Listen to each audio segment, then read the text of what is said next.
Catherine Fleming Bruce. I'm a candidate for United States Senate. Well, I think it's important for people to understand the impacts and that the impacts don't just connect to whether you're in a certain program, but they're going to be all encompassing for people in the state of South Carolina.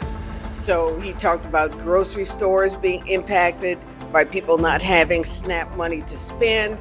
He talked about hospitals being impacted because the money that would go to them does not. So I think our first agenda is to stop and block some of these things that were in the beautiful bill. We'll be able to do that. We'll say, hey, let's look at that again. Some of y'all didn't look at it the first time because it was, 900 pages. So let's look at that again. We're going to put some of these things on pause. We're going to block some of these things. That means participating as amicus brief persons in lawsuits. So we will support court action. We will support community engagement. So we're going to work now and we're going to work once we get into the office. Some of the concerns that we hear are about the ability to, well, there's a lot of despair. There's a lot of, we didn't expect these things to happen. We didn't expect these things to happen so quickly.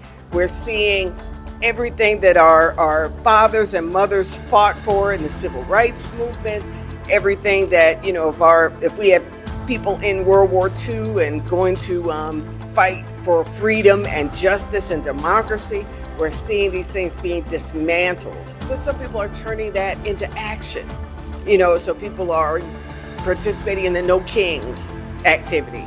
People are rallying and protesting. So all of those things let us know that there are many South Carolinians who are ready to stand up against the Trump agenda. But I want people to think about, what does the U.S. Senator do?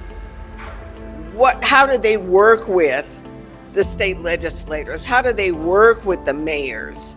How much of what comes from the county budget and the city budget comes from Washington? What kind of partnerships are we really talking about here? So I see myself as a partner to all of these leaders and to make sure that they can do their job effectively with the support that can come from the federal government. So that's an argument that we're having right now in the country. What is the federal government supposed to do? So there are a lot of people who say, they're not supposed to do all these things, so we're going to shut all these things down. And now we're seeing what that would be like, and a lot of us are appalled and ready to fight back.